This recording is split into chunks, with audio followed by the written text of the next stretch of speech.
बिस्मिल्लाहिर्रहमानिर्रहीम प्यारे व्यूअर्स भैन ते भराओ की हाल चाल है। उम्मीद करने तुसीं सारे खैर खैरियत नाल होवोगे जी। ते अज असीं तुहानूं सर्दियां दी सब नालों स्पैशल सुगात गाजर का हलवा बनाने का तरीका दसांगे कि झटपट गाजर का हलवा किस तरीके नाल तैयार हो जाता है जी। तो असीं ना बाज़ारों 2 किलो गाजर ले लिया सन जी। तो 2 किलो गाजर लैके असीं अच्छे तरीके नाल उन्हां नूं छुरी की मदद नाल छिल के ते उन्हां नूं जनाब असीं धो लिया, वाश कर लिया उन्हां नूं। ते हुण असीं जनाब ग्रेटर की मदद नाल ना इनू कर लवांगे असी ग्रेड। ठीक है, एक साइड तो बरीक एक साइड तो मोटा, जिवें तुहाडा दिल करदा है उस हिसाब नाल तुसीं जनाब इनू ग्रेड करो। तो उस तो बाद जनाब असीं तुहानूं दिखाने कि इन्हां किस तरीके नाल पकाना है। बिस्मिल्लाहिर्रहमानिर्रहीम जी। असी जनाब अपने चुल्हे ते अग लईए जला, तो एक दफ़ा अग जी असी हाई फ्लेम पर रखांगे क्या ताकि गाजरां दा कुछ पानी खुशक होवे। तो जी ए फुल फैट दूध तकरीबन 1.5 किलो के करीब गाजरां ने, तो 2 किलो के करीब दूध मैं इस्तेमाल कर रही हाँ जी। ठीक है,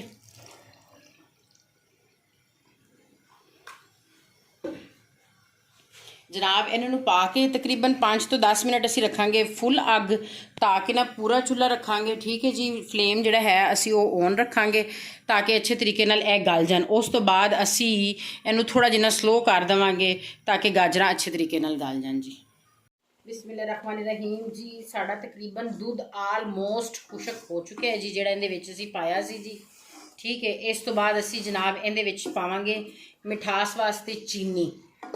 ठीक है, तकरीबन तकरीबन जोड़ा है ना जनाब 1 कप के करीब असी जी है ना यह चीनी डाल रहे हैं जी। चीनी पानी जनाब छोड़ेगी तो इनका पानी खुशक होएगा। उस तो बाद असी इहदे विच जनाब घी शामिल करांगे।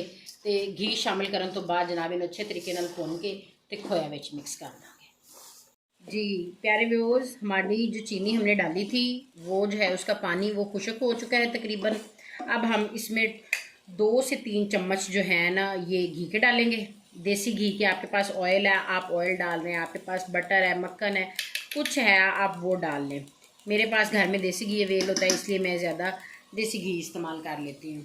ठीक है जी, इसको देसी घी डाल के हम अच्छे तरीके से मेल्ट होगा इसको, और फिर इसके बाद हम इसको अच्छे तरीके से भून लेंगे।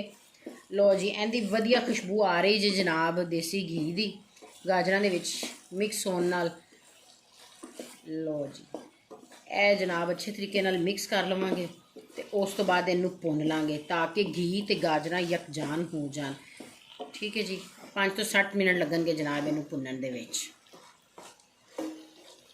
बिस्मिल्लाहिर्रहमानिर्रहीम जी। असी जनाब चीनी घी डाल के अच्छे तरीके नाल जनाब इनू मिक्स कर लिया, अच्छे तरीके नाल इनू भुन लिया। हुण साडे जनाब हलवे की जिहड़ी है लास्ट स्टेज आ गई है खोया। खोया जनाब मैं होममेड बनाया सी, मैं अपने यूट्यूब चैनल पर इनकी रेसिपी पहले पा चुकी हाँ कि होममेड खोया किस तरीके नाल बनाया जाता है।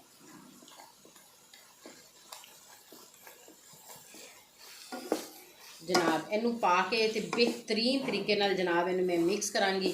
तो उस तो बाद जनाब तुहानूं इनकी अच्छी जी तस्वीर दिखावांगे, अच्छी जी लुक दिखावांगे किस तरीके नाल इनू मैं डिश आउट करनी है जी। ठीक है जनाब।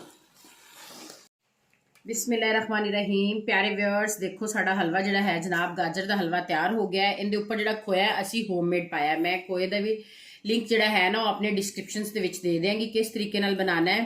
तो यह तुसी देख सकते जी कितना अच्छा कितना बेहतरीन लग रहा है जी। यह देखो बहुत मज़ेदार बनया है। मेरी वीडियो अगर तुहानूं अच्छी लगी होवे तो इनू लाइक शेयर सबसक्राइब जरूर करया करो। अपना ते अपने प्यारिਆਂ ਦਾ ख्याल रखना।